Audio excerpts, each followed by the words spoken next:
Hey everyone, Sycra here, and today I'm going to be streaming with my good friend Flavia. You got the wrong friend. Well, okay, and Bob Meatbag. Hey, Meatbags. And Bob, how come you're here? For the East European Comic Con. Oh, we're in Romania. I forgot to mention that. Yeah. Hey Bob, how come you're in Romania? I'm here for the East European Comic Con. And what are you going to be doing there? I'm going to be selling stuff like this. Wow, that's a cool t-shirt. Yeah. Fuck! You got the wrong friend. Well, okay. Well, that was a blunder. Anyway, so that's cool. Is that the only place you can get those shirts? No, you do not have to come to the East European Comic to get those shirts. I have a store, and they are on Spreadshirt.com. If you go on my Facebook page, you can get them. Yay. That is very cool, Bob. I'm also going to be selling stuff like prints, like this. It's in red, so it doesn't really look like that. Should I make it not red? No. On this. Whoa! This is a Bob Meatbag one. Cool. And whoa! More Bob Meatbag prints. Whoa! Look at that. And cards like these, and these cards. So, yeah. Do we have any questions from Sure. the people? We have a bunch of questions from Facebook, so most of them are about how to do specific things, so I'll get started. Fluffy things for clothes, animals, fur, or just fluff in general. Fluffy things? Yeah, fluffy. How to fluffy. And this is a drawing thing, or? Mm-hmm. Okay. Let me screen share. Okay, so, I think for me anyway, okay, so I'm just going to draw a head. Let's say this person's wearing like a shirt that is very fluffy, like a woolly sweater. The first thing is to keep the lines really light, and then what you can do is like use broken lines in places to signify that the contours are fluffy, and then a little bit inside you can add some indications that yes, this is fluffy. But that's how I kind of do it. It's not like I do a bunch of fluffy stuff, but it's mostly the form around, using broken lines. So instead of doing, a sleeve that's like this, like what the, that doesn't look like a sleeve. It would be more like that. See, I'm using these kinds of broken up, broken lines. Broken, but yeah, that's how I would do it. Okay, what's the piece of original artwork that's your favorite, or which are you most proud of? Well, there's a caricature on my thing that I'm proud of, but right now I really like. Let's see if I can find it. Bear with me. Bob, do you have anything to say to the people? Not particularly, no. Well, there you go. All right, so these, I kind of like this one, the B one. I think these are okay. I'm going to be printing these cards, and I kind of like the colors on them. So there's that. What else? Any other questions?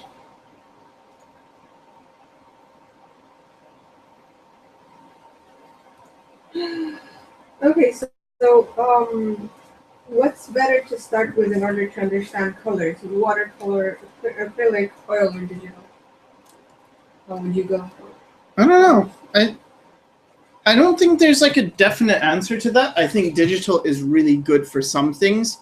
It's really good for learning color theory because you're not limited by your paints. But at the same time, watercolor will teach you, and it's the hardest is watercolor because you have to be really precise. And oils and watercolor, any traditional thing, acrylics will teach you, how to be careful. You won't just be randomly putting stuff down. This is what often happens in digital. Plus, you can use limited palettes, start with a few colors. So it's really up to you. Either one is going to teach you something. It's going to be a bit different, but it's going to teach you something. So would you say that with digital, it's best to start out because you're not wasting materials? Or is that like a drawback because you get used to fixing and fixing and fixing like I do? I think with digital, the thing that's really good is experimenting, but also adding in limitation. You don't want to be thinking like, oh, I don't know, I have everything at my disposal, so I'm going to use everything. It's like, no, if you were doing this traditionally, you wouldn't. If you had markers, you wouldn't be using every color because you don't have every color. And I think there's something important with digital to think of this. I made a couple of videos. One is called How to Choose Colors at Work that I think is really good for learning colors, and it translates into traditional as well. So yeah, going with having the idea of traditional limitations in digital is actually quite important. Yeah, it sets your playing ground. If you're completely free, you don't know where to go. Yeah, you have no idea what you're going to do. Mm-hmm. And it's where when you're limited is when you have when you get the really good ideas. Yep. Okay. Balance and gesture drawing. How can you clearly show where the weight is? How do you move the mass around planned characters? Show what they're doing. Okay, I can screen share that. I haven't done this in a while, but basically what I do is, so when you're doing gesture drawing, first thing you do is the line of action, right? And then you find the figure. But the next thing I do is I think okay, let's say I'm doing life drawing. I look at the model and clearly I'm not using a model, so I'm just making this up. But where is the center? So imagine a line that divides this figure in two so that you have the same amount of weight on this side as this side. So maybe it's better if I just made a character first. So let's say this is the character, right? Okay, so this is a gesture. Now imagine there's a mass, right? There's the mass of the body, mass of the legs. And think of it where would it be that you have equal distribution of weight between these two? And probably in this case, it would be something like this around here, where this much mass is about the same as this much mass on this side. And so, and it tends to fall, below the nose or below the collarbone is usually where the center of gravity is. I think doing this, and especially using it, doing life drawing first, or even using reference, it's very good to build up this first. Use reference, and then you get used to seeing okay, in general, the figure is, the balance is here or there. The other thing that really helps me anyway is to create a ground plane first and put in some perspective, and then to plant the feet, because this way I know, or even if they're on the ground, it's okay, you kind of know where they are in space. So maybe this person's doing the duck and cover pose. Duck and cover. But something like that, I guess, is how I would do it. Think of the ground plane, or else think of a line going right down the middle of the two masses. So, for instance, if you had a circle, right? Well, divide this in half. It's like that. That's where the mass is on this side. But if you had the circle and it had this sticking out, maybe this is a leg, I don't know, whatever it is. But now the center of gravity is not right down the middle of the circle anymore. It's moved over to this side. So maybe it would be somewhere around here or something. so that this here is equivalent to this here. I hope that helped. Okay, so what about more extreme poses? Like, how would you do a more extreme pose while keeping this in mind, like making it look believable but still pushing things a bit? I don't know. There's like certain rules that if you follow, you can really exaggerate. For example, if you don't, let's say you're doing a pose where the character is twisting, as long as you don't, if it's not obvious that you break the spine, then it's sort of like Do you want to draw it? Yeah, sure, I can do that. Switch.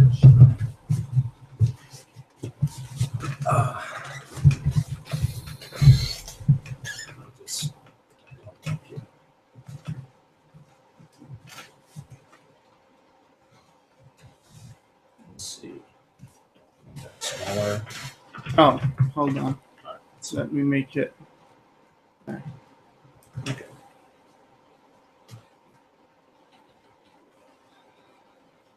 All right.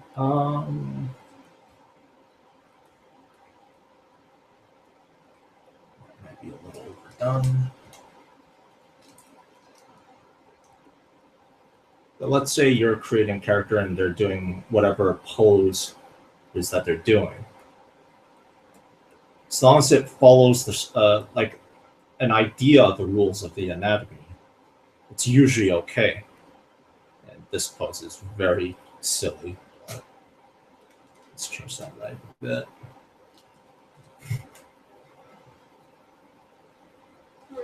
The sound is very quiet. Well, yeah, the microphone's right No, here. the sound in general. I'm saying the sound is very quiet.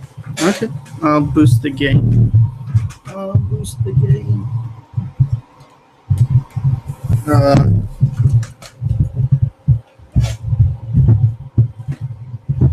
Let's say, is the sound okay? I don't know. All right. Well, if you guys can hear me, let's get this over there, and maybe those are the eyes. But generally, if you follow the lines of the rules of anatomy, it's sort of like as long as it looks okay, as in like nothing appears too broken, then usually that's okay. So like for this, neck connects to the spine, goes to the waist. All the legs are still in place. As long as like the anatomy is still working, it's fine. But if you like twist it completely, where it's like, oh, maybe this is the back, and this is an extreme case, but like, and then this is the front.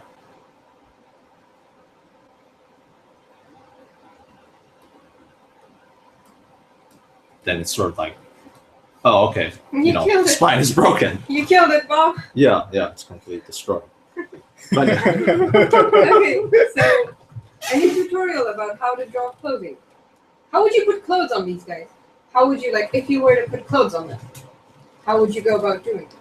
putting clothes on the guys you just drew? How would you? Well, usually it's like the cloth sort of follows the lines of the anatomy. It's sort of like, okay, you have some cloth. It's like it's going to cling to the top. Like, okay, there's the clothes, and then there's going to be a bit of, it's going to hang off a little bit. If depending on the material, it can. If it's something that light like a shirt, it's going to be like this, and it's like it's very loose. It's not going to drag down too much. Where it's something like if it's like heavier, like I don't know, some sort of thick wool or maybe even leather. It's like I'd imagine maybe it'd hang down like this. Maybe there'd be more wrinkles. Just because it's more easier to bunch up and stuff like that, and it's harder to let it go free. But I don't know. What do you think? I don't know. Like the leather thing, I think it's harder to bunch up because it's more thick, Right. so you get less wrinkles. But I don't know. Bigger, yeah. higher, taller, and more like because it's rigid. Like Yeah. it bunches up, but when it bunches up, it's like super high, super tall. Yeah, Okay. but similar. Like I get the point. Yeah, the point is the same. Yeah, but first thing is think of what the material is. Yeah, that's really important. What about like starting from scratch? Say you design one of these, like you do one of your crickets, or you design one of these figures. They're not dressed, but then you're thinking of an outfit for them. How would you choose? How would you go about it? What would be your thought process? You mean like creating the type of clothing and stuff like that? Yeah. How would you like design-wise and Design-wise, I don't know. I guess it depends on the situation. If I was creating a character willy-nilly, I just go on feeling. It's like, oh, what is the shape of the character? Like if it's, I don't know. Like if I'm creating a really heavy-looking character. No, Jeff, hold on. Okay. I need you to- Bob. Okay. Let's say I'm creating a really heavy-looking character. I don't know. Maybe he's a bodyguard or something. That's just like, oh, maybe he's wearing trench coat. You know, it's supposed to look really intimidating. Maybe he's kind of shady, like a mafia guard or something. And then for me, it's just sort of like it's about going with the feeling of the shape of the characters, what would fit them, I suppose. And it's pretty much going for the story. Yeah. It's like making a story around them. Why would they be doing it? What is their reason for doing things? Whereas for me, I just do it based on design because I don't want it to be real world. So it's like, yeah, this is You don't even like clothing. Yeah, it's just random. I mean, it's not that random because the way I do it is a bit different. Where it's like, oh, if I have a friendly character, I'm going to use friendlier shapes, more curves, more round, sympathetic shapes to the character's feeling. If I have a more aggressive character, I'll use aggressive shapes because I'm not thinking about real world things. But if I was thinking about real world things, like let's say it's a ranger in a forest, it's like, well, okay, so what do they need? First of all, well, let's say they're carrying a bow and arrow. Well, they'll need something that allows them to, what do you call it? Quiver. And okay, and that's going to be attached somehow. They're probably going to be wearing leather or something light that they can run freely. They're not going to be wearing heavy plate mail, for instance. They need mobility. They need some protection against the elements. And it's like, again, that builds a story and that determines what kind of thing they're going to wear and what is the material. It's very much based on who the character is. And like even with your thing, I think of like, yeah, like you did the bodyguard and I'd be thinking, well, okay, it's a bodyguard. How much money do they have? Is the security company or whoever's hiring them, are they paying for the thing? Because let's say it's a bodyguard for a very expensive casino. Yeah. They probably would be wearing better stuff than a bodyguard for like a cheap club or something. Yeah. I think there's a lot of different approaches. There's the ones where it's just like, it's just like, it's very story and character oriented, and then there's the ones that just focuses purely on aesthetics. Okay, would this round shape go well with this square shape? That kind of combinations. That's probably more your alley, right? Yeah, I just want to do random stuff. So it's like it's not random. It's more not based in the real world, but very loosely based in the real world. Well, it's well thought out and planned. So would you say that for a beginner, would it be good for them to write it down like a character sheet before they start drawing, so they they keep it? Yeah, that would be really useful. Yeah. I think that would be very useful. Yeah. I think we probably did something like that when we were doing card art, figuring out what's going on. What is this thing? What is the story behind it? Yeah. Because there's a story behind pretty much everything. And if you don't think about it, it ends up coming out anyway. You just end up with a design that doesn't make sense. For instance, you get a lot of cases where you have, especially in MMORPGs, it's very common in fighting games and stuff where you have female characters where they're wearing this scantily clad armor. It's like armor that protects maybe the shoulders and then, complete bare chest, cleavage showing, and then armor for the bra, and then like just armor in places that doesn't make any sense. But then you also have to think, what's the purpose of this thing? Is this to be real or is this to sell a product? And if it's to sell a product, it's like, okay, we need enough armor so that this character looks convincing as a warrior, for instance. Plate mail suggests a warrior, but we're selling to an audience. Usually it's mostly straight males who they want to see this cleavage and Armor pinup. Yeah, and so it becomes this thing of, they're sexualizing it to sell a product, but the armor is more like, well, we have to make a warrior, so let's do this. And so we get a character that's both tough looking and they look like they can take on the world and they're sexual. And then you could come up with bullshit excuses of things like, oh, well, they're so tough, they don't even need to hide their things. And then you look at the dudes and they're completely armored. Yeah. And they're walking. yeah, it's just like nothing can pierce them. Yeah. Except there's some. I think Vagrant Story had the reverse. It was an RPG, and it had guys that were very bare-chested. Well, I'm all for both sides getting that way. Yeah. Okay, so what about drawing from your imagination? Like, how would you recommend to somebody who's just starting to draw from imagination, who's very frustrated, like moving from reference into imagination? Your stuff's gonna suck compared to reference. How do you deal with that? That depends on the person. It's sort of like if you have like if you're very visual already, then it just means that like they need more practice. Just like get rid of the crutch, do it without some practice. If they're very bad at it, then it's gonna take a bit more time, I think. Just you got to find out ways that work for I don't know, just ways that work for you, whether it be drawing things so you can see things on the page or practice visualizing things. Would it help maybe to slow down while you're drawing? Like if you fail at it, if you're complete utter failure, you're acceptable with reference, and then you fail at imagination, maybe it would be good to think a bit, like think it through. What are you drawing? What are you drawing? That's definitely like different techniques, basically. I think it depends as well who you are, because for me, I actually found the opposite happen. Mm-hmm. The more I thought, the more I was getting out of touch with my natural instincts, I suppose, my right side of my brain. So for me, it was like draw fast and put it down without thinking so much, and then analyze it. Yeah. Look at it and like, what are my problem areas? What do I seem to do? And I look for tendencies. Like I tend to make the forearm too long compared to this, or I tend to do. You need a lot of examples to draw a tendency from. So like getting discouraged and then not working, which is what this person was saying. Like, I get discouraged, I get frustrated, I give up. Well, that's a different thing entirely. Like if it's depending on the person, then it's sort of like, okay, you got to find out which problem you have, and then you got to work with that, and then it's all about like, okay, keep doing it, and then find the patterns and then work with it. Yeah, and I mean, I think I'm doing this with my pointy chin series. But it's showing just how long it takes to do that. Like, it's not easy to come up with stuff from imagination.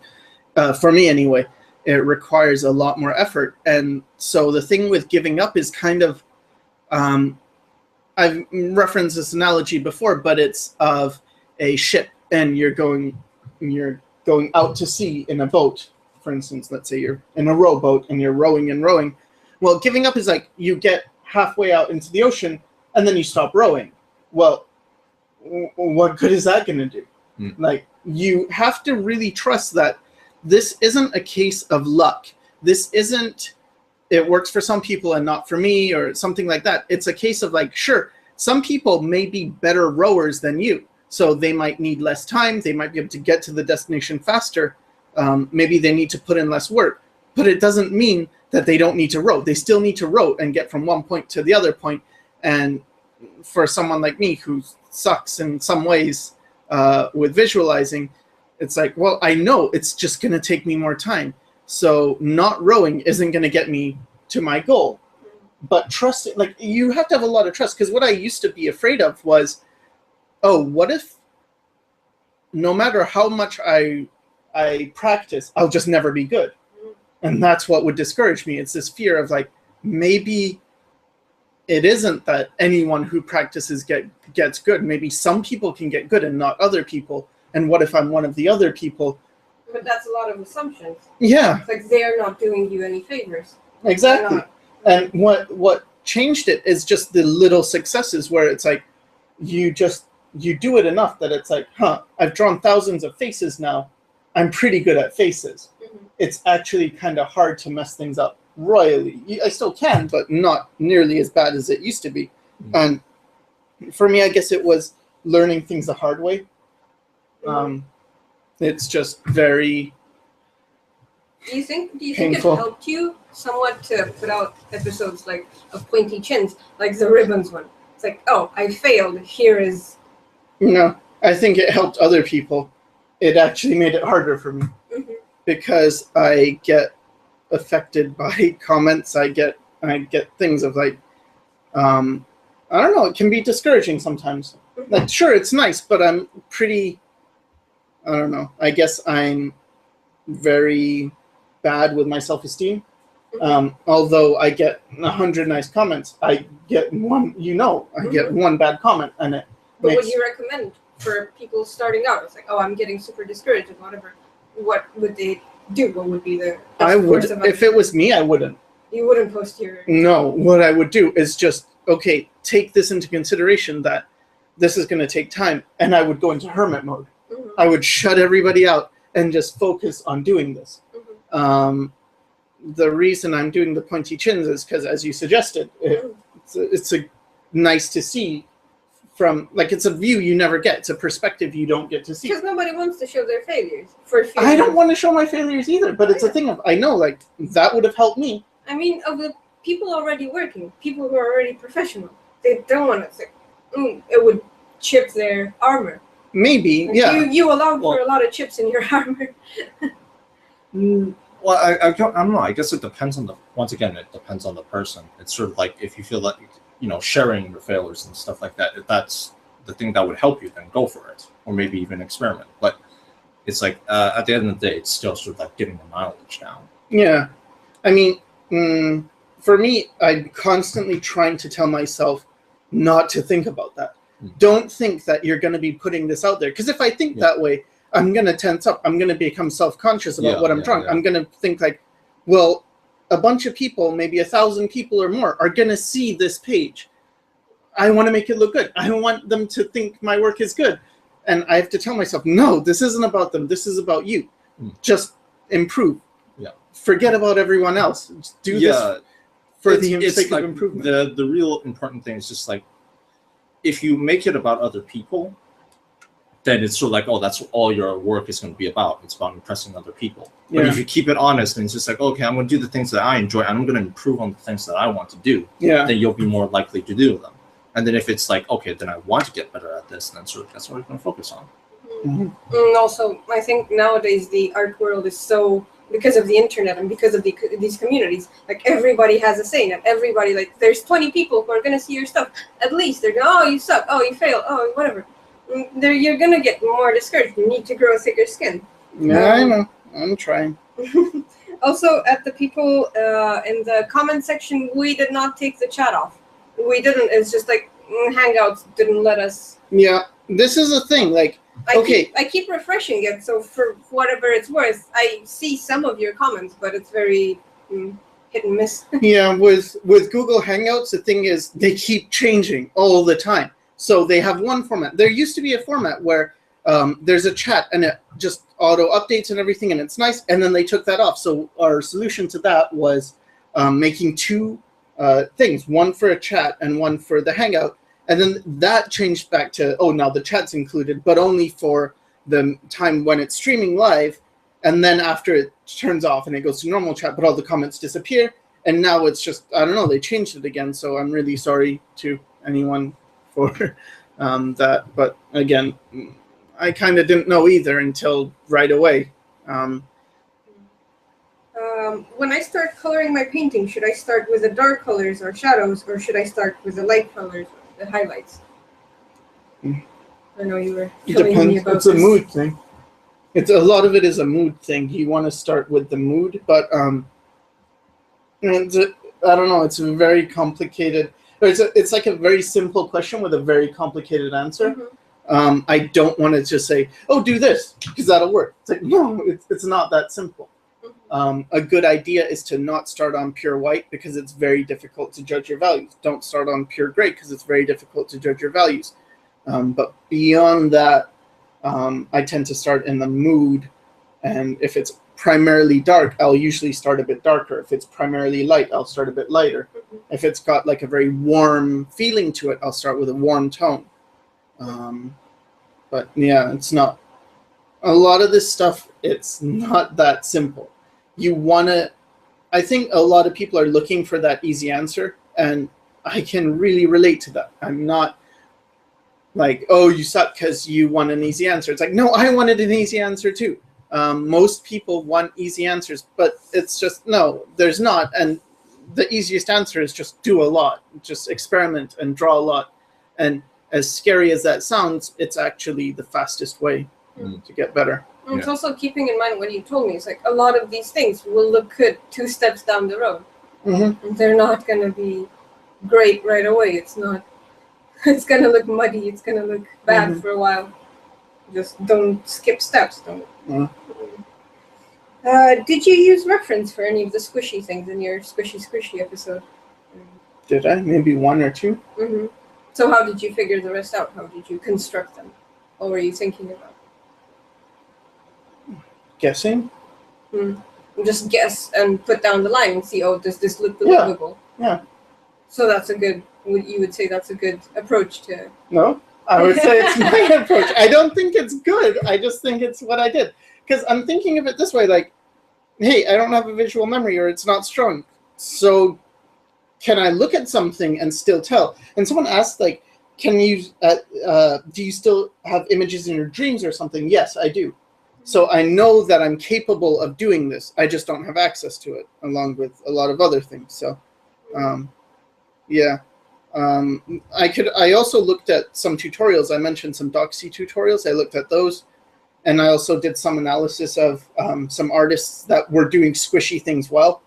And, yeah, some Japanese artists that were very good at getting squishy. Where it matters. How would you find colors for a character to fit a background? How would you integrate I tend to think in some very simple ways. Like, okay, let's say, well, first of all, a lot of it is experimenting. I use the hue saturation slider a lot. And this is to find colors that work. And then I use my instincts, like what looks good. But on top of that, it's some basic color theory. Like, okay, if I have a primarily warm character, maybe in the oranges, maybe I want a cool color in the background to pop that character from the background, and yet it's still got to be harmonious. So it's going to be maybe a blue, but a warm blue, because it's a warm character. I'm not going to go a cool blue with a warm character. It's going to get too weird. It's going to conflict. Or I would do a cool warm, like a cool orange or a cool red to pop out the warm. Usually I keep things kind of close, and there's not much color variation. It's just in places using a certain amount. I don't know. It's like hits of things. I could show it, but I don't think it would be useful. Okay, let's switch. Switch.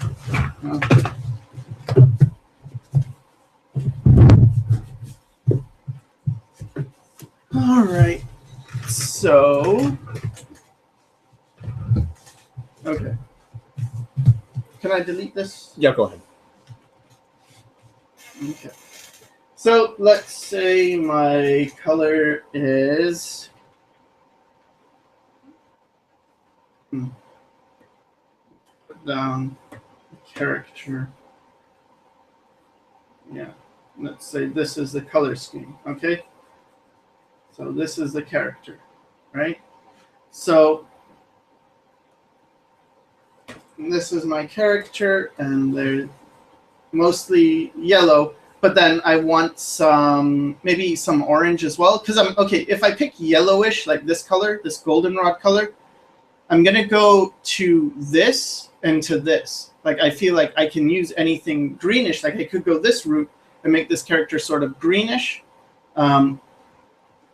and yellow, or I could do the opposite and go a bit warmer and make the character have maybe more warm colors, or a little bit of both, you know, a little bit of greens, a little bit of reds, but I'm not doing this. I'm not going into like blues and doing that. I might use that for a punch, but what I'll do for the background then is, let's say this is my background. Well, okay, so I'm going to desaturate it, maybe something similar to this, right? But I have it on its own layer, and I'll hit the hue saturation sliders, which is Control U in Photoshop, and I can play around with stuff like this, just shifting the hue left and right, maybe the saturation, maybe the lightness, but asking myself questions like, okay, first of all, I'll look in the thumbnail and it's like, okay, this value is very light. Like all these are pretty light, the yellows and the skin and whatever. So maybe I want to go pretty dark to make that character pop out. Okay, now I look at this. Well, feels a bit too saturated, so I'm going to desaturate it. Okay, that works, but it's a bit too gray. So I'm going to resaturate it, lighten it, and then maybe start moving around like, oh, okay, this has something. Like this color seems to make these colors pop off. It's like, okay, there we go. That's an example of, I mean, it's very rough and not nice, but that's basically the example I would use for that. As I'm learning, how can I tell when my art is a respectable level for its purpose or for its general audience? More importantly, should I be concerned? What does that mean? Like, should they be concerned about, oh, is my art good enough as they're learning? I think what they should be caring about is just improving at that point. Mhm. Yeah. Is your art getting better than your art? Yeah, it's sort of like what does that even mean? It's like, oh, is it good enough? Good enough in what standard? The industry standard, other people's standard. How do you know when you're done learning and you should stop? You're not done learning. Yeah, you're always learning. When should you start producing? Because you're talking about that thing when we were looking at my work. Oh, don't learn while you're performing. No, that doesn't mean you never do. It's like, don't produce while you're practicing. I've mentioned this where it's like, okay, divide your thing into two things. Either you're practicing or you're producing. Mm-hmm. When you're producing, you're using all the knowledge you've gained so far to create a piece. If you're finding that you are lacking knowledge, then it's time to go back to practicing. You're not good. You're not good enough in terms of being ready to perform in this way. But I feel like it's a little bit like, okay, this makes much more sense because it sounds bad even when I'm saying it. It sounds like, oh, this seems very whatever. But think of it like a musician. A musician is going to perform a piece over and over and over again, do their scales, do all this stuff to build up a thing. But then when they're in front of people and they're performing, they're not practicing. They know the piece very well. And I feel the same way is, or the same thing for art. When you want to create good work, you're using the tools you already have at your disposal. Now, a lot of people use a piece as a reason to practice. For instance, I want to get into card art. Let me imagine a card and that will teach me what I'm lacking. That's okay. I'm not saying that's a bad thing.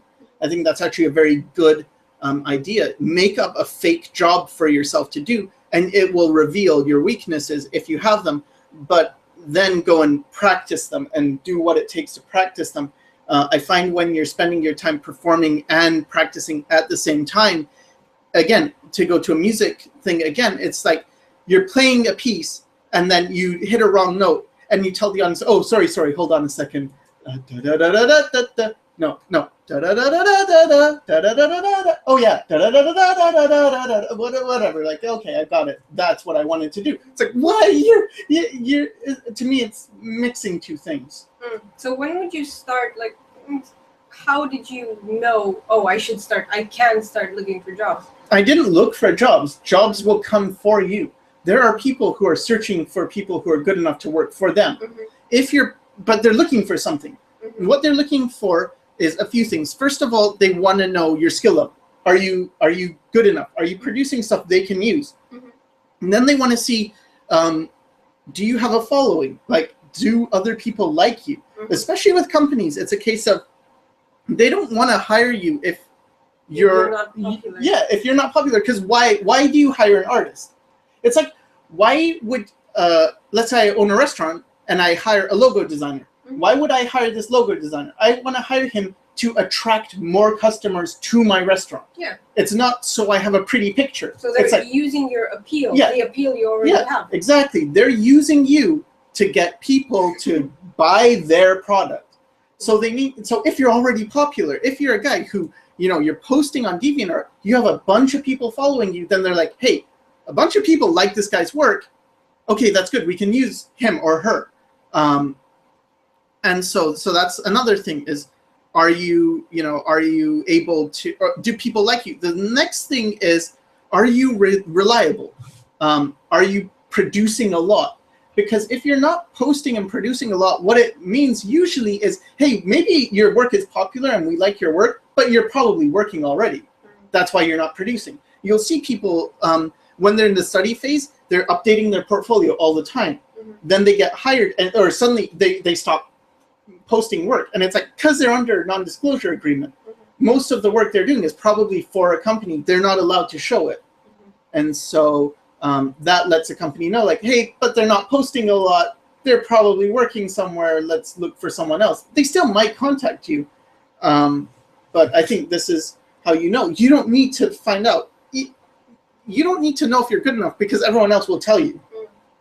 I guess not a lot, because this is not a commonly known fact, how much you need to post and how much you need to pump out before people find you, or before you gain traction. Like there's people online talking about, oh, I practice this much a day, I practice 16 hours, 8 hours, the crazy things, but it's not that I don't know, well known.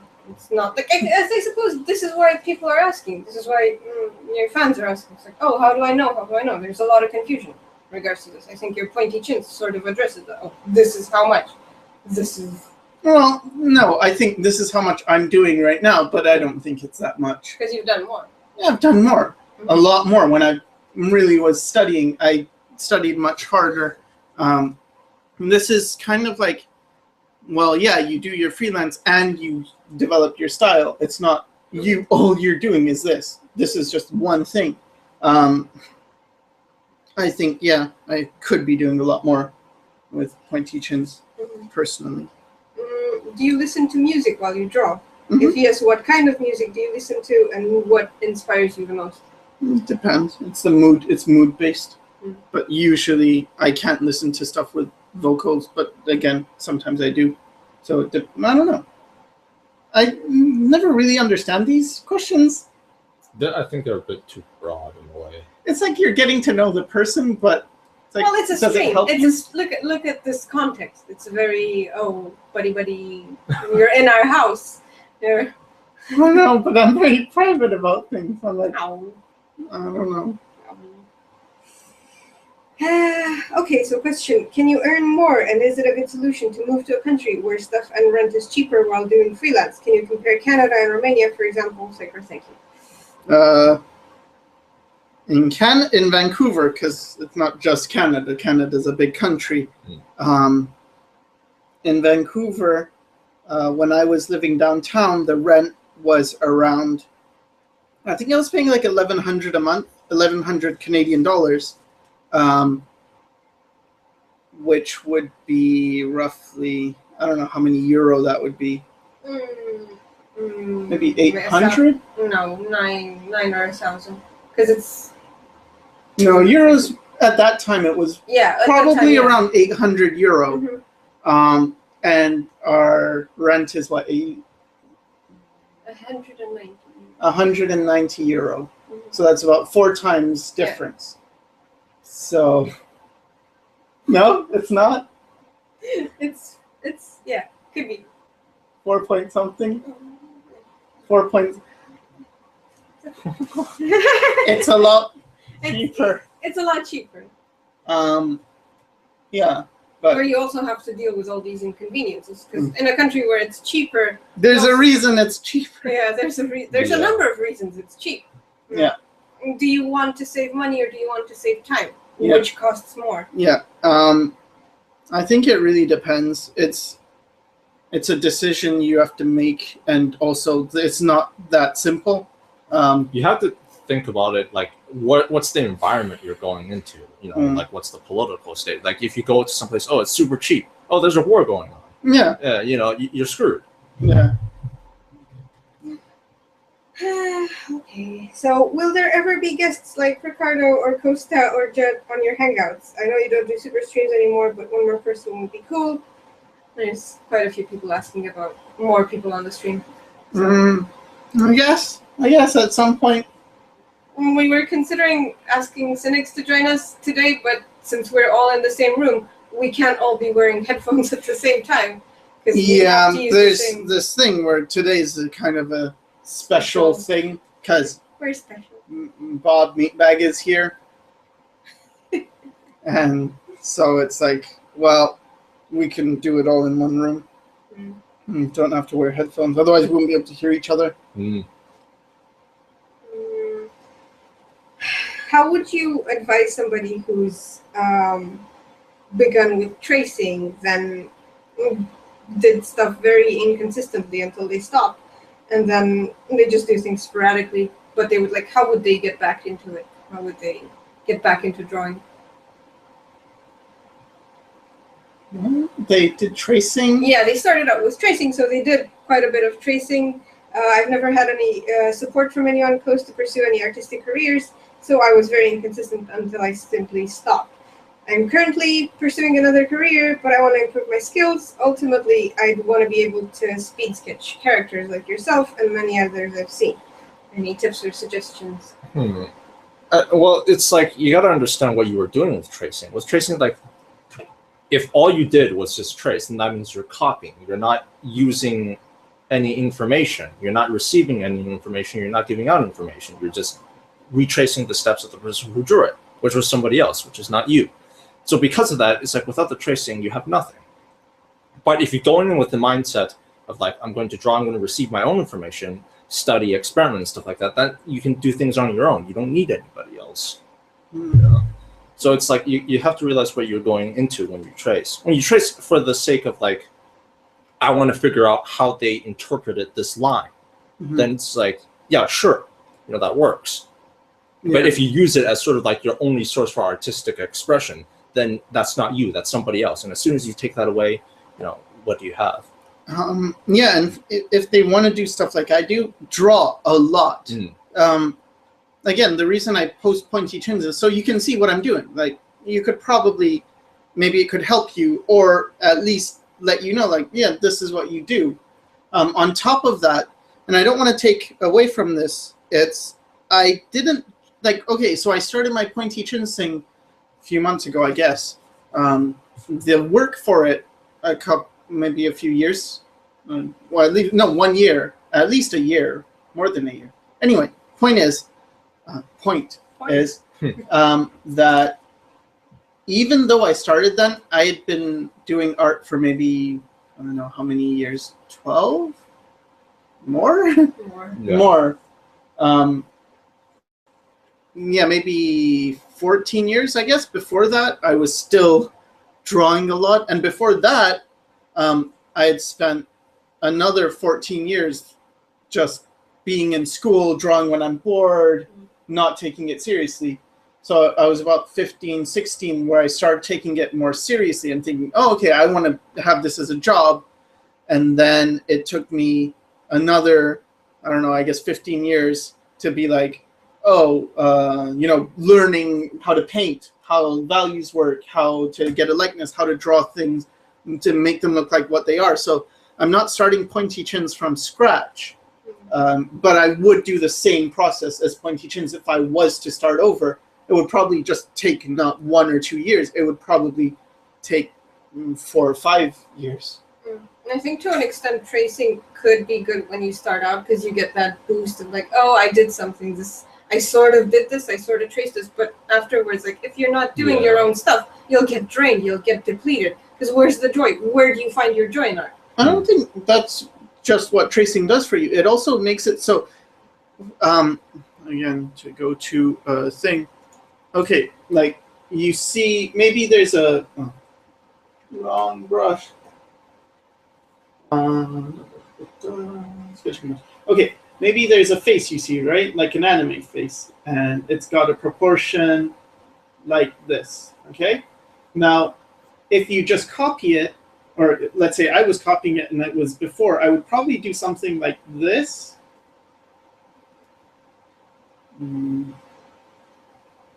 Maybe something like this. And it's like, okay, so this angle was wrong.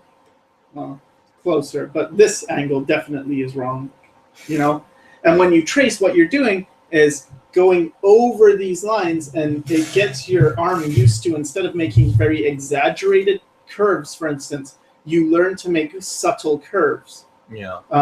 Maybe I had a case where the mouth was like very small, like this, and the nose is very small, and the eyes are like this, whatever. And I see that, and I think, oh, okay, so the nose is small, and the mouth is pretty small, because I think big is like this. So it's like, no, I'm not going to make a big mouth like that. I'm going to keep it small. And, oh, the eyes are pretty big. Okay. And it's like, oh, so then I come up with some shape like that. And it's very different. Like, again, going back to tracing, you would be forced to be like, oh, really? Is the nose that small? Just that much? Like that? Wow, that's very tiny. It teaches you things like that. Yeah, it reveals how the other artist was doing it, because it's like they're forced to retrace their steps. Retrace them. Yeah. I've seen people with pure white teeth. I myself have pure white teeth. Wouldn't that be realistic to use pure white, except for shading the corners of the mouth? Go ahead. I guess just good for you. Good for you. I guess just I have red teeth, see? You've got creepy red teeth.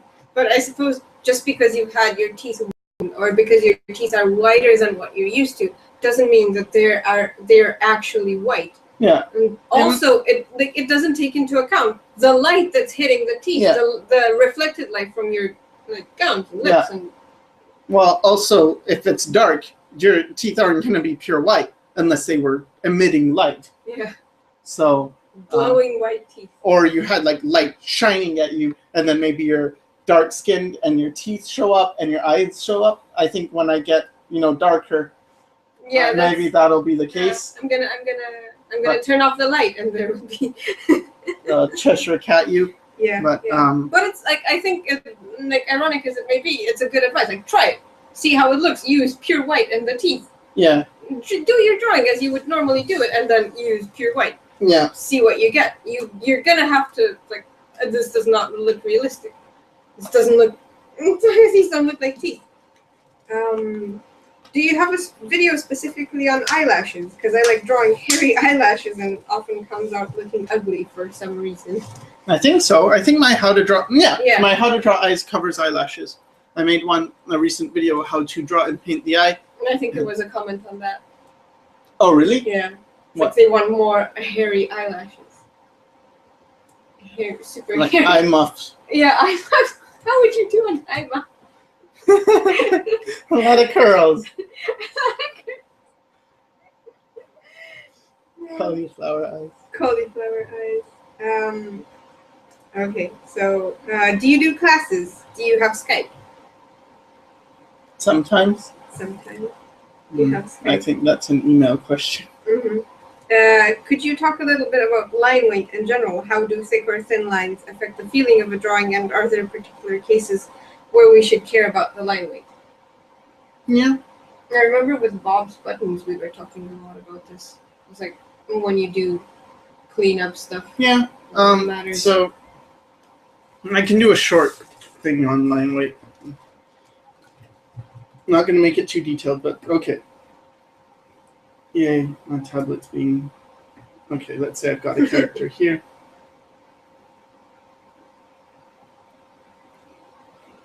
All right, so this character.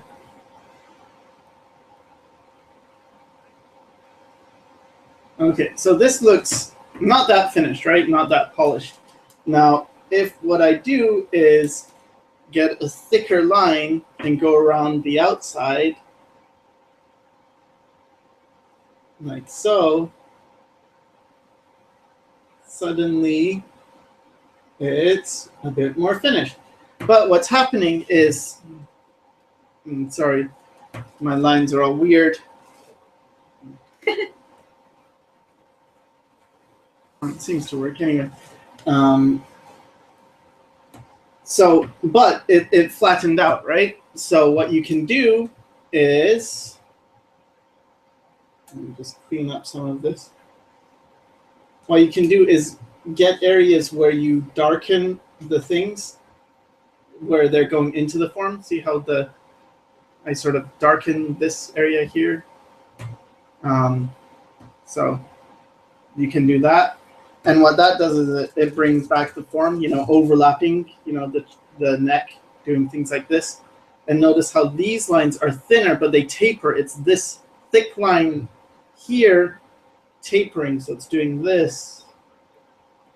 It's getting this thickness is tapering. The other thing is, as you have a thicker line, it often suggests something coming forward. So let's say this guy, he's got his arm raised, and it's coming forward, and this is his hand, and he's pointing and saying, "Haha, look at you! It's you! You're the one with the funny face." And you're like, "No, it's you." Anyway, okay, so he's pointing. So what I would do then is, again, line weight.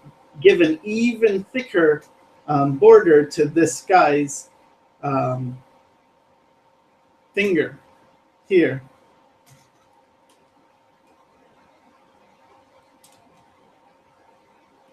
Wow, that's a very bad hand.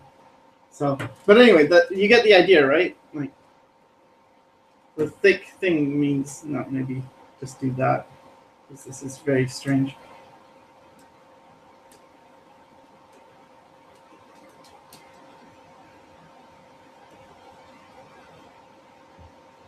So that's another thing line weight can do, determine how things are coming forward or back in space. Is there anything else that you think line weight's good for? I think that's it. Yeah. I've hit a sort of a wall when it comes to deciding how to go about learning to draw the figure and capturing likeness in individuals. I'm currently an art student emphasizing in graphic design and drawing. However, when I discuss tactics for developing the figure and establishing a solid foundation in anatomy, my professor seems to want to stray from specific guidelines and says to focus on the simple shapes I see on the outside. I was wondering if there was any way to get a head start on that, and suggested anatomy books, sources, techniques, practices you found useful. For achieving a likeness, I really benefited from this was years and years and years ago, but I benefited from a guy called Matt Archambault. I think his website is Drawing Tutorials Online, and he talks about the figure kind of like, let's say you see a figure like so, right? I'm a figure, and I'm doing this. Okay, so the thing is to sort of look at this and then block it in like you're blocking in a fence or something. So I'm looking at first this, then I'm looking at this from here to here, and I'm trying to replicate that. And then I'm going from here to like the bottom here, and I'm creating this shape. And then from here, this foot to this foot, and I'm trying to replicate that. And then I'm going from here to here, and get that, and look at that to that. That's way off. So actually maybe something more like this. And then from here back to here, get a shape like that. So let's just outline this.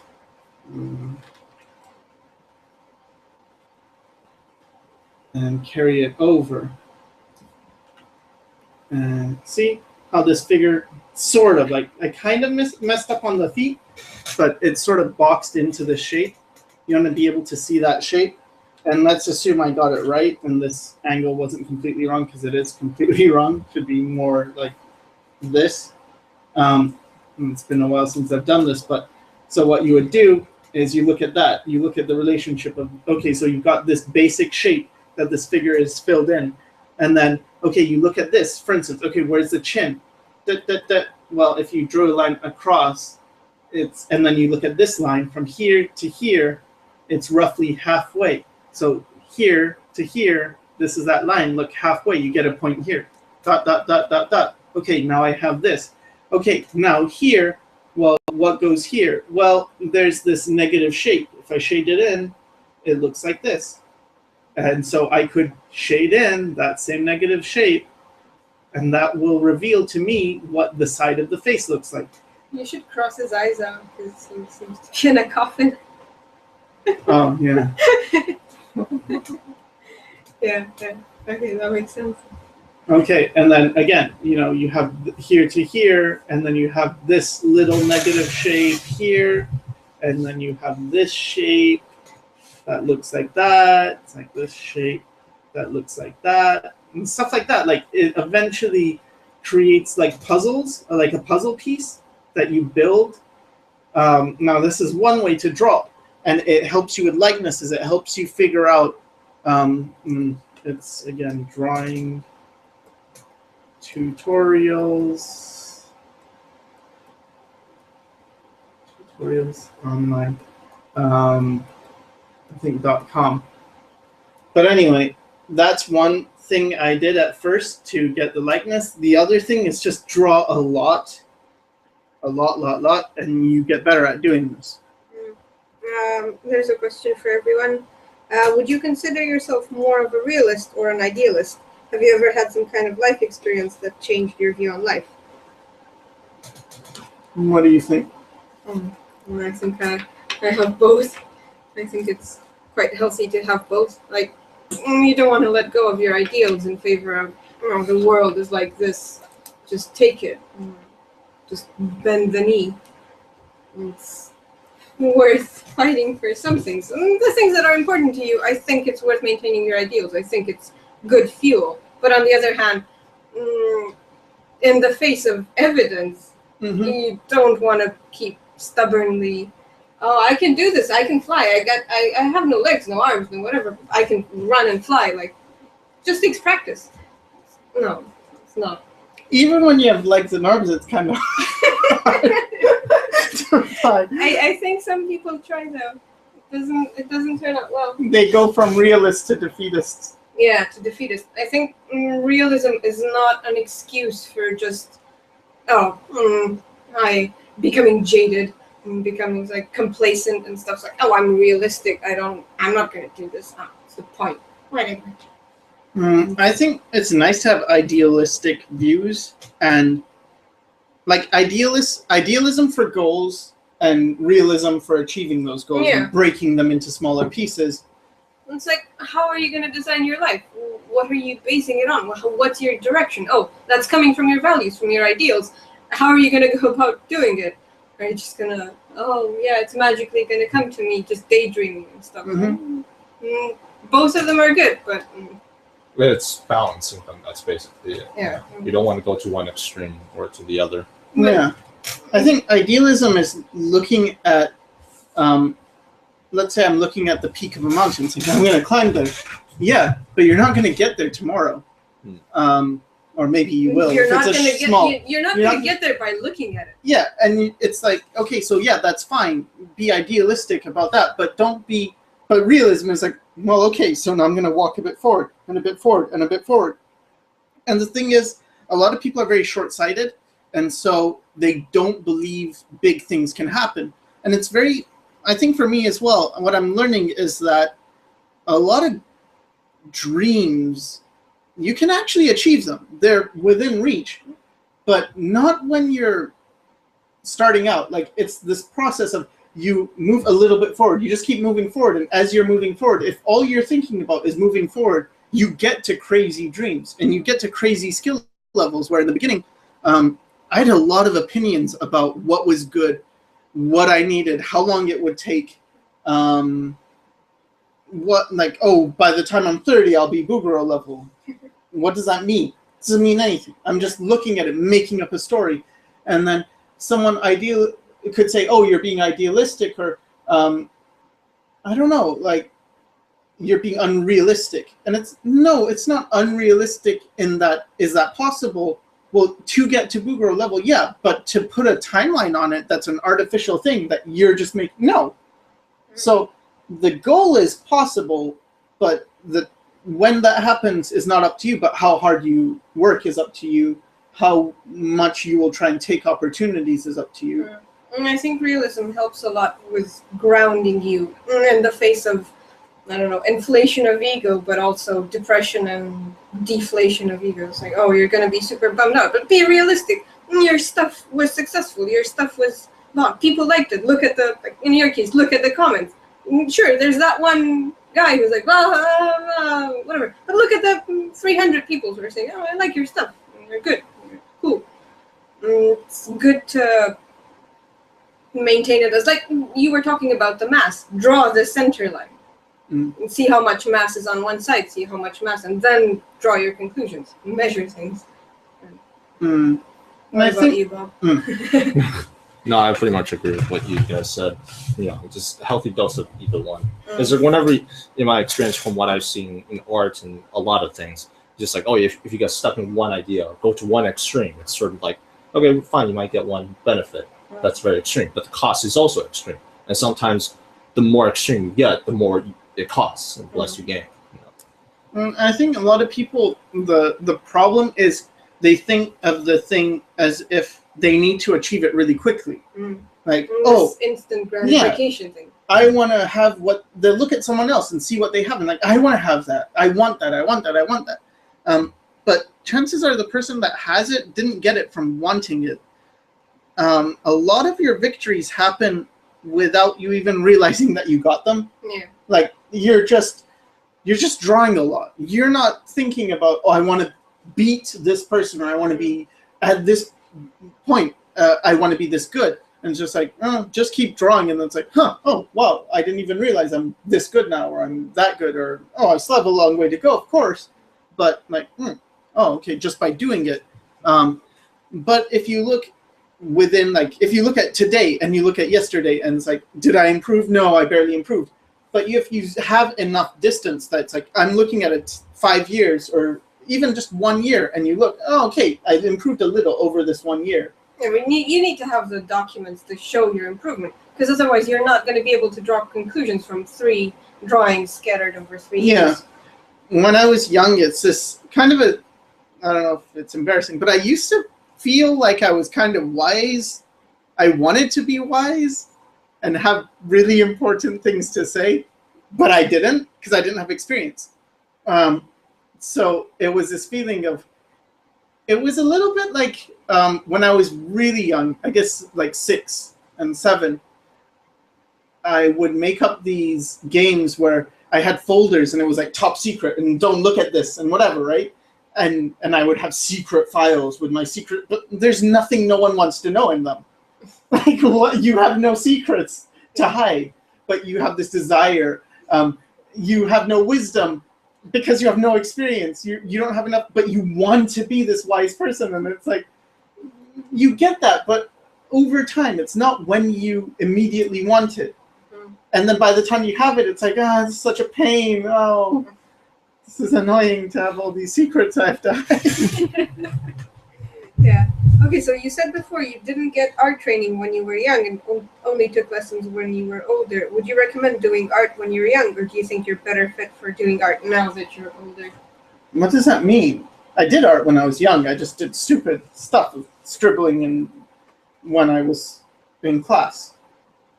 I don't know. I don't think scribbling is stupid, and doing it in class is stupid, just for the record. And I suppose, when is it better to get an education while you're fresh and very malleable, or will that affect you? Do you think it's good to get enough life experience to, like I did?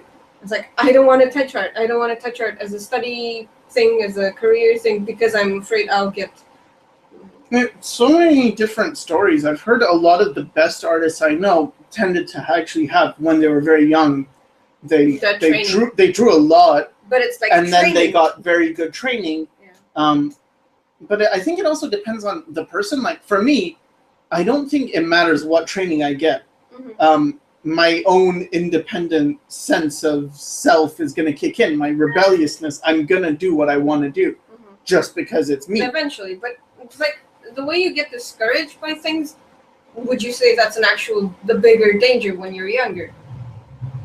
It's like, I don't know, getting discouraged by negative feedback and stuff. That's a tricky thing to say, because it's just like it always goes back to this thing of like, oh, it depends on the person. You know? There are some people that it's like, maybe they drew when they're young, but they never get the skill, and then when they're older, all they're trying to do is just catch up in terms of skill. They're trapped by their limitations. And then there's other people that it's like, it's like because they had the earlier education, they they're free. So then it's just like, oh well, I already know these things. Let me experiment. And then there's all kinds of different things. So yeah, it just depends on the person. And there's this thing of like, okay, you need mileage anyway, so you need a certain amount of drawing, and it's not for your. It's more for your brain as a physical thing, just creating neural pathways. That takes work.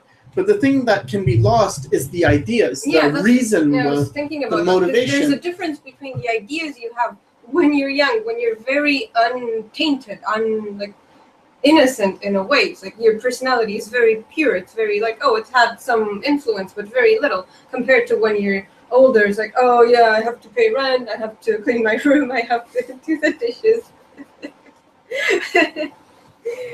So I guess in a way, maybe this person is coming from a place where art education is kind of like here, where it's sort of like rammed into your head, and they're like, oh, do this, do this, do this. It's very demotivating.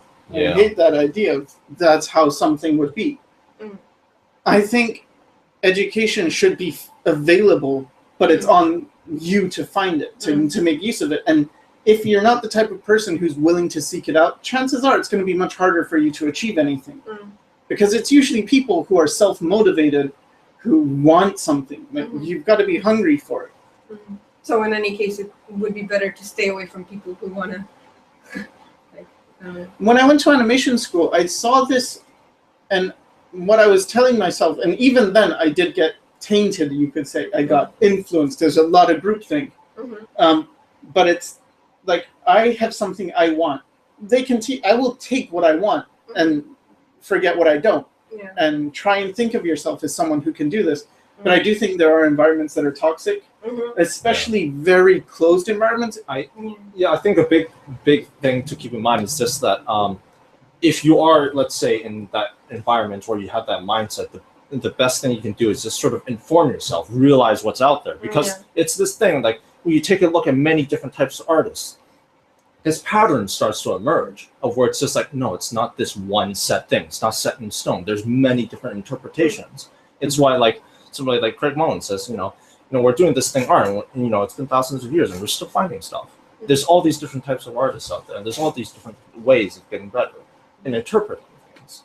I think it's if this person is coming from a country like Romania in this thing where when you're young you're super confused, like, oh, I like art, I'm gonna go to an art high school because, oh, that's art, right?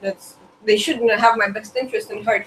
I think it's better to try and stay away from it, because I didn't go to an art high school because of this thing. It's like, what do they do there? It's very lax in terms of actual education, and it's very strict in terms of creativity. Like, ironically speaking, they will restrict you. They will ask you to draw like the teachers. They will grade you poorly if you don't draw like them, like your mentor, like your teacher, like your whatever, assessor.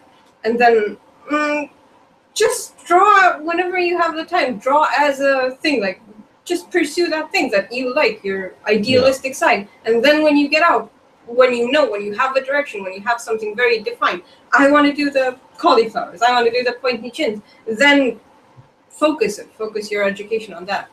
For me, I always have my hidden secret sketchbook that I always do my stuff in. Yeah. It's not about anyone else. It's about me. And it's, as I said, it's secret. I don't care to show anybody, because this is to preserve me at my core, what I am. And I want to keep that untouched. I don't want it to be like, oh, this one is popular, so I should do this, and that one is whatever. But I think the thing you described, in a way, that happens anyway, but in different, like, for instance, I think in North America, that's there, but it's more about the industry. As if the industry is all there is. We have to do this because I'm inspired by this. Well, why are you inspired by this? Because when I was a kid, I watched this show and I really liked it. It's like, oh, so you've built an emotional connection. But this is mass. This is produced for a mass audience. This is built in almost like a factory farm. This is built. This is created. And so, and it's also this thing that I get a lot of, oh, where are you working? What studio are you working for? As if that's it. That's the only thing you can do with art. Is, oh, well, if you're not working for Blizzard, if you're not working for Marvel, like, no, it doesn't matter. Yeah, who are you? who do you work for? Yeah. It's very labeling. Like the thing is, what I find most disturbing about that is, as an artist, as a person, you're not labeled by your own accomplishment, by your own measure, but by the measure of who's backing you, as if they're backing you. I had a company in China contacted me because they wanted to make this education series, and I'm like, they wanted to use some of my stuff. I'm like, okay, sure, you can use some of my stuff, and then they're like, oh well, we're making a proposal. And we'd like to know, do you have any degrees? Because if you have any degrees, it would help to convince our people to, sell your work. And remember, China's a communist country. It's the same thing here. Because of this, like the educational and the state apparatus is very communist based. It's just like, oh, do you have degrees? Do you have diplomas? That's why there's this huge inflation of diplomas and just bachelor degrees for nothing. It's harder to finish high school than it is to finish university here. Yeah. I suppose it's kind of the same thing. You're just in the pipeline. But I got pissed off at them, and I'm like, okay, you have a picture of mine, or you have a video. Either that teaches or it doesn't teach. Yeah. It's very simple. This is good or this is not good. This is what happens when it's not judged by art. Yeah, this is going to be good. This is going to be the same because it's already done. It's not, I'm making something. I've made something. Your valuation is going to change depending on whether I have a degree. Like, what the heck? It's a stamp of approval. Yeah, it's like, no. So I told them, like... How is anyone going to judge? Like, guy number X, oh, he's in a committee. Oh, just, I'll start, oh, do we want Sycra? Well, does he have... It's so dumb. It's like, papers, the thing is, like, I don't care if you worked for this company. Show me your work. Is it good? Yeah. Is it not? Or it's not even about good. Do I like it? Or do I not like it? If I like it, it's like, cool, I like this piece. I don't care if it's bad. I like it. But the thing doesn't change. It's not like, oh, I like it. Or, no, I don't really like this piece. Oh, did you know that guy worked for Blizzard? And not to mention, he has a PhD in finance. Oh, no, man, it's looking better every second. Like, wow. It's kind of like beer goggles. Yeah, just like, whoa, now, oh, no, now I see. Now I see. Oh, he went to the school. He went to that school? Oh, he must be good. Oh, wow. A lot of this happens in fine art stuff as well. Like at the gallery. Yeah. At the gallery, like, oh, who do you know? Where have you exhibited? Oh, I've exhibited at this gallery. That gallery? Wow, yeah, that's very good. Oh, how much are you selling your works for? Who's representing you? It's just ridiculous. Yeah. My hope is the internet will change this just because it's not those... Yeah, it's not those few people who are giving, like before there were gatekeepers of, I'm a gallery owner. You don't get to be in my gallery unless I approve of you. And if there's like 5 galleries and each one of those people are like, no, you're not for me. Your work doesn't get seen. Yeah. So here it's like, no, I put my work out there. People can find it. People can see it. If they like it, they like it. If they don't, they don't. But if it's good, hopefully enough people will like it. But it's the work that speaks. It's not degrees or names or I know this person or my dad's this person or it doesn't matter. Because it's a different kind of work. It's not like the work is, okay, one could argue that you put in work when you're going through school, right? So you do your homework, you attend, you learn, you whatever. But it's the product. It's like, are you able on your own, the autonomy things, like, do you function as an artist? Yeah. It's like not, oh, did you function as a student? Because what does you were a student. Yeah. How good were you as a student? Not how good are you as a professional. Yeah. As a working person. Okay, so there's this, the person replied, I had art training in class when I was like 11, 12, and I learned a bunch of very, very valuable lessons, but I hadn't internalized them at all. I didn't care, and now that I started doing things with it, I feel like I was so stupid back then not using the free lessons I got from school. And people got graded badly. I didn't feel challenged, rather burdened with having something to draw something for the teacher. I heard Brad Ringy say a similar thing where he regretted. Yeah, I don't know. going to. I feel so. It depends. It's sort of like if you're getting something that you don't feel is of value at the moment, it's like there's nothing you can do about it. But it's just like once when you want it, then it's sort of like then it means something. Mhm. So then it's just like, okay, now you know you want this thing. Well, now you're free to search for it. Now you evaluate it for real and you put it to use. And even then, it's not an end, because there are books I have that I'll look again, and it's like, wow, I'm learning more stuff from them. Yeah. Because I'm in a position where I can learn more. And the same, it's going to keep happening. Like, I hope it's going to keep happening. I doubt it's not going to be the case, where the older I get, the more experience I have, the more I'm going to look back at art. Wow, that was really cool. I learned something new. Or, oh, that's what they were talking about. Now I understand. Yeah, there's different levels of understanding. If you're just like, if you have no interest in art, you don't know really anything about art, somebody's talking about anatomy, values and stuff like that, it's really not going to mean anything. You're not going to understand a lick of it, I think resources are as good as how much you know how to use them. Yeah, you have to be ready Teachers for as well. it. Like, think of teachers as resources. Think of school as a resource, not just like, oh, resource, books, internet, whatever. But it goes the same path. I had this thing with animation school anyway, where I think in many of the what would you call it, subjects, I had an easier time simply because I had gone through so much of this beforehand. Mhm.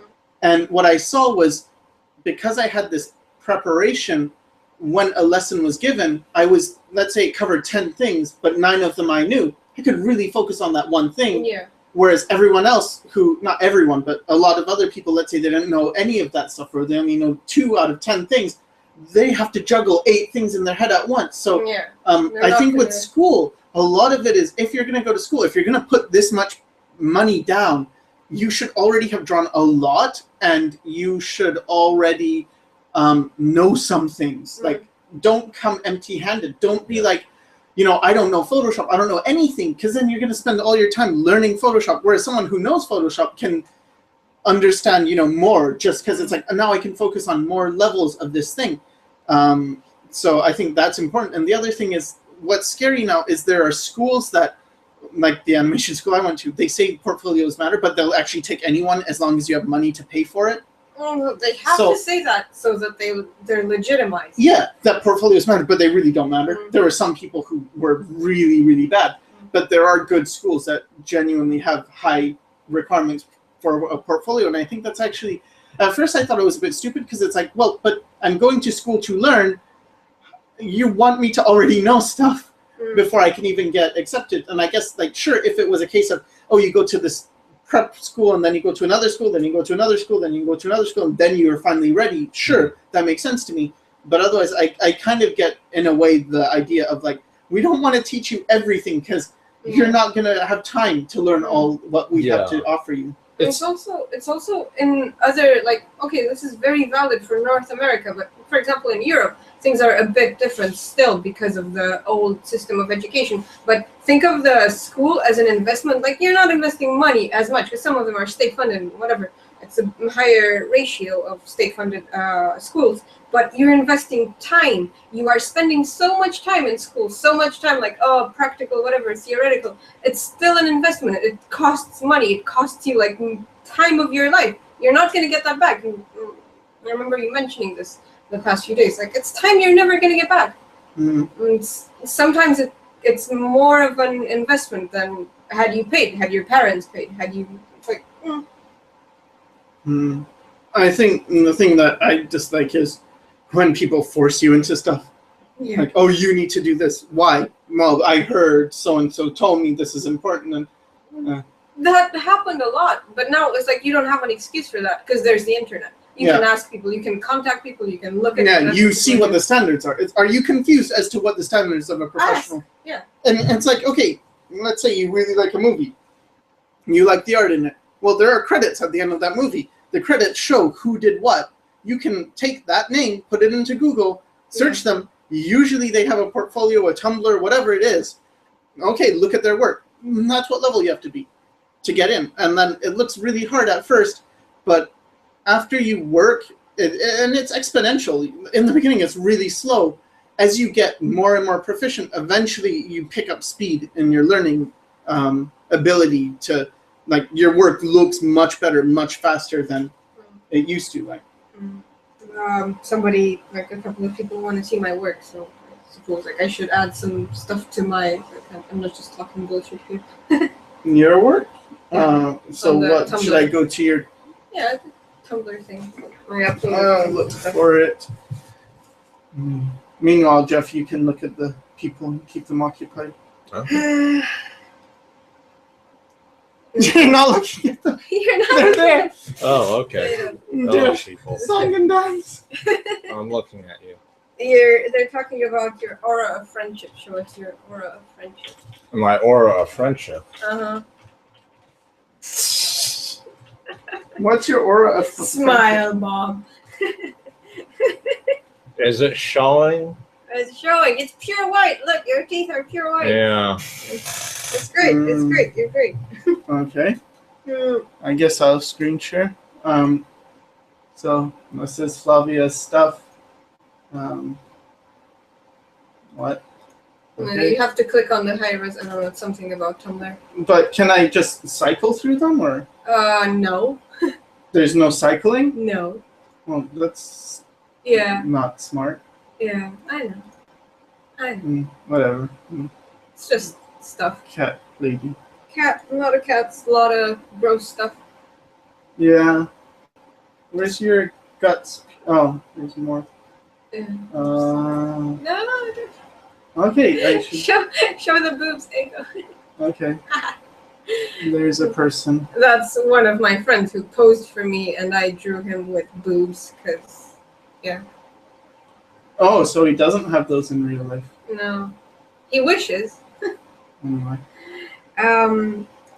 Okay, so I'm drawing for quite some time, but always irregularly, and every time I pick up the pencil, I get anxious because I still suck after so much time. Because of that, I try to calm down and stop drawing. It's a cycle of self-loathe, and I can't seem to improve because of that. Any tips? Calm down and stop drawing? Yeah. I have a few tips for that because I struggle with it a lot. It's like, don't draw because, I have to draw. What I do and what I've found that works best for me is like, you're feeling happy about something. Pick up the pencil and draw because you're happy. It'll sort of seep into your drawing. You'll get more out of it. For example, I was drawing some stuff when I had like a huge headache. And I wasn't thinking, it's like, I'm going to draw myself having a headache and whatever. But it came out pretty effective, so to speak.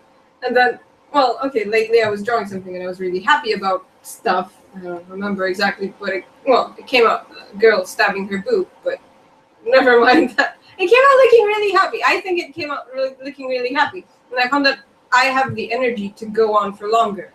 When I'm not drawing, like, I have to draw. Because what are you drawing from? You're drawing from anxiety. You're drawing from pressure. So what's that going to do for you? It's going to cripple you. I think there's different ways, because mine is routine. It's the same thing. It's just, this is just what I do. Yeah. There's no expectation. There's an expectation of I should do this, but not for a result. Just the act of doing it. It's just, different cooking. I do this every day. And when you've done it enough, for me anyway, it changes. Everything changes. At first it's precious because it's like, this means something to me. And then after it becomes like, I've done so many pictures. This isn't worth as much. Like if you had one gold coin and whoa, this is my only gold coin, and really wow. And then if you had 3 gold coins, it's like, these are my 3 gold coins, and can you give me one? No, I only have 3. These are my 3 gold coins. And if you have 20, it's like, you can have one. You can have one, but I have 19. But if you have like 5,000 gold coins, and it's like, I lost one. Okay, and tomorrow I'm getting 2. Yeah, but it's also mental. Like going by your analogy, it's also the mentality of an investor. Like you have a capital to start with. You have enough at your disposal that it's not a huge gamble. You're not betting everything that you have, but you're thinking about potential growth. It's like you're drawing and you're not thinking it's like, if I fuck this one drawing up, it means my career as an artist is over. Because, technically speaking, you fucked up your first drawing. 100% of your drawings are shitty. It's like, you suck. Technically, you suck. So do the next drawing. Like, maybe you'll fuck that up. 100%. It doesn't change. It doesn't go, it's like, 200% of your drawings are changing. The ratio, it doesn't get any worse, but it can get better. It's like you do 10 drawings. The 11th one, it's like, this is acceptable. So now you've sort of shortened the gap between you and not sucking. Yeah. Because for me, it was very, like I was clinging on to, like, oh, I get this one thing that I like, but I try to focus on, I did this one thing that I like. It doesn't matter. It's like, oh, maybe the failure is up to that point, and afterwards, like, oh, they're going somewhere. But I guess I achieved one of my goals. I did this one thing. I got it out of my head. Good. And I think the other thing is depersonalizing. Like, it is not you. It's not I suck. It's the drawing sucks. I'm me. I'm the same. Like, I'm separate from this. Yeah, I think I'm being sort of hypocritical because I fall into this a lot. But it's probably good to remind yourself of it. It's like it's not that much of a dramatic thing. When you can say you suck, it's like, oh, I'm procrastinating. I'm doing this. I'm finding excuses. I'm looking for shortcuts where I just need to do the work. That's it. Everyone just sees your ear. Yeah. But they like it. Make no mistake, they like it. Slow stroke. I guess. Oh yeah. Like. Yeah, it's. I think it's important. Like, your thing is good for the depersonalizing and just do it. But on the other hand, for me, the more I do that, the less energy I have, because I have this huge. I do art to get joy. So the more I get happy about my art, the more I can do, the more mileage I can put under. Yeah. I think you have a good point with being happy and you get fuel, because I realize this not too. Just be happy. No, it's not just be happy. It's like be angry, be sad, be whatever. Just like draw when you're in a state. Don't draw. Oh, I draw because I need to draw. Draw because you have, like, why are you drawing in the first place? Oh, I have something to express. So fucking express it while you're in it. Against that point, there are just things that gain your mileage. Even if you were just you're improving. Believe it, your arm is getting better. No, not closing your eyes, looking at, practicing. But mindless stuff, there's a place for that. There's a place for that, but once you heavy stuff, there's a place for that too. Yeah. I think it's a distribution of energy, because, okay, intense practice, I have 1.5 hours, at tops 3 hours in a day that I can do that. Intense work. Mindless stuff, 12 hours. Yeah. But if I'm really into my stuff, that 1.5 intensity can get multiplied. Because I lose track of time. It's like, no, time's gone. Just whoop. Exactly. And I think, like, when you still, because I can relate to a lot of this, because I don't have the mileage.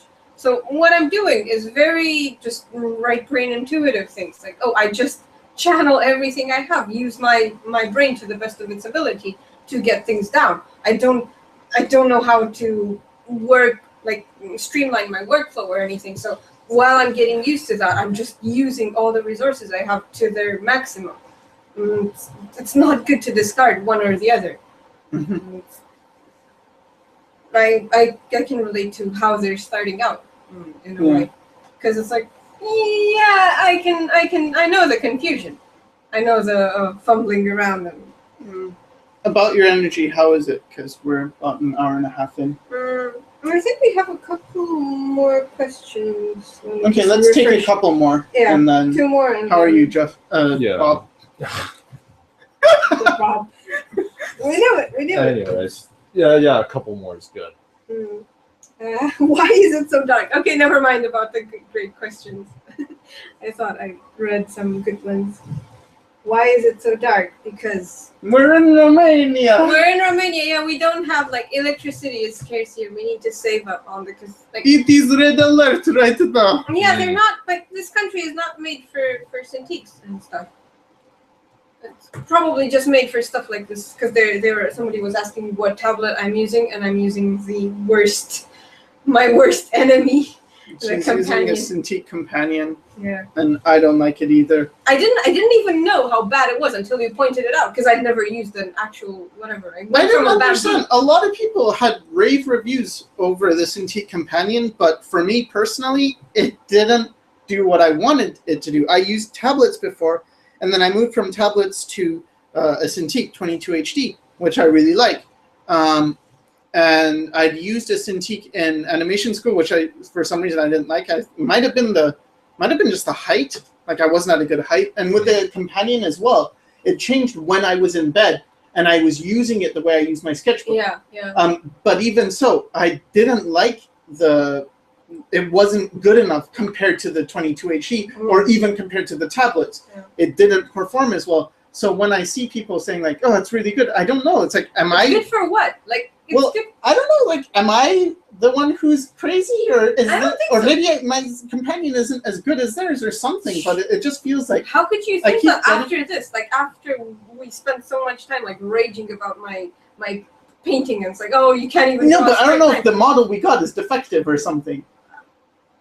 For their sake, I hope it is, but I don't really think so. It's like, even if their model is defective, how would a company like with this much, I don't know, weight put out we just shipped you a model that can't fucking draw. Can't draw out like a pressure sensitive whatever. Well, it is a thing of it does work, but like to replace my real. But like me, 22HE, it's like no, it's not a replacement. It's not a replacement, and even it's like I went from a bamboo. I've had it for like 8 years or something, like very ancient, whatever. Never failed me. Never. I draw fancy companion. Yeah, sure. Let's draw on the companion. Oh, I'm so fancy now. It's like, why do my paintings suck? Why am I getting worse? Why can't I? Well, it was a thing that, to be more specific, it was a thing where today was it today? Yeah. Flavia is doing this picture, and she was trying to get marks, and they weren't coming out smooth. The brushes and everything. They look like a 4-year-old with it just didn't have a good flow to it. So I looked at it, and there were some issues with the brush. It's like, okay. So I set it up exactly the way mine is set up, and I put the mark down, and it really wasn't working. And I put down other marks, and it's like, this is ridiculous. I went to my Cintiq, made sure everything's the same, and put down the mark. Perfectly fine. Yeah. It's that it can't handle as much.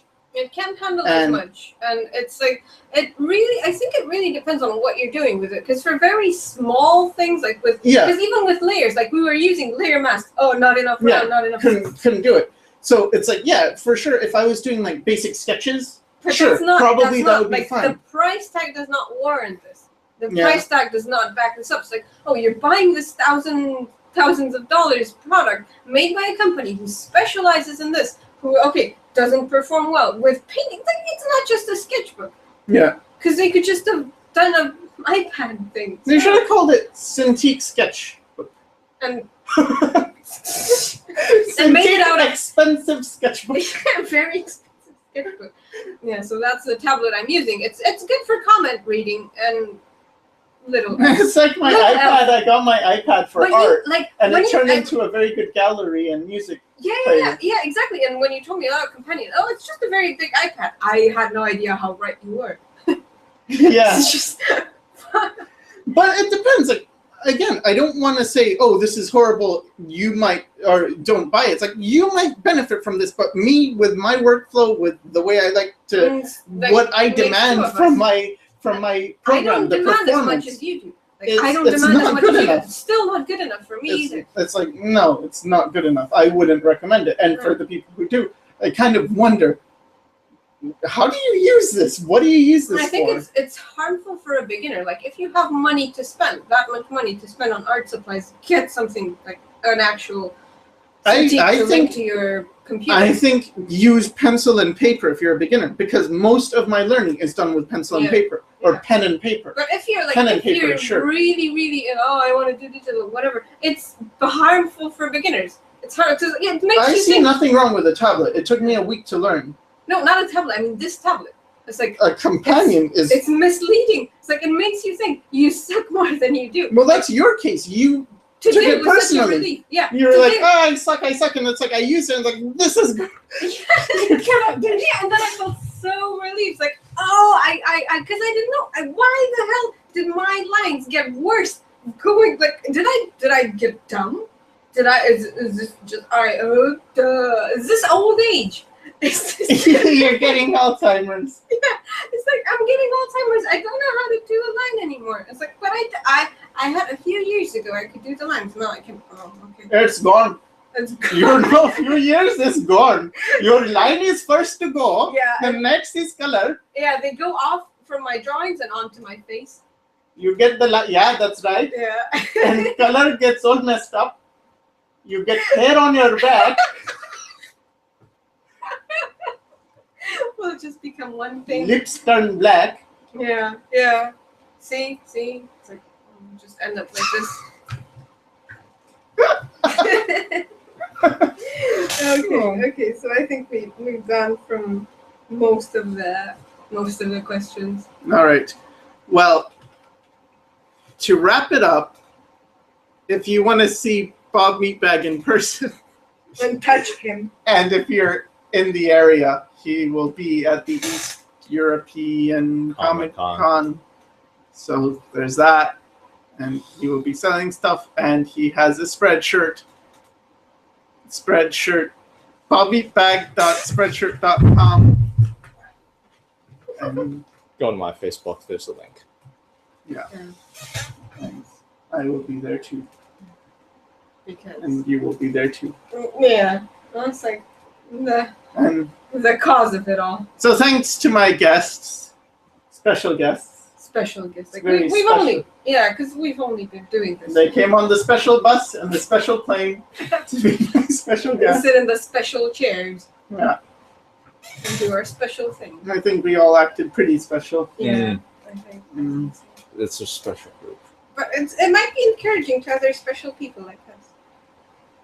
You can do it. You can do it. You can do it. That's very no. I'm sorry if I offended anybody. It wasn't me. I'm not a good influence. We're not a good influence, Bob. We're not a good influence.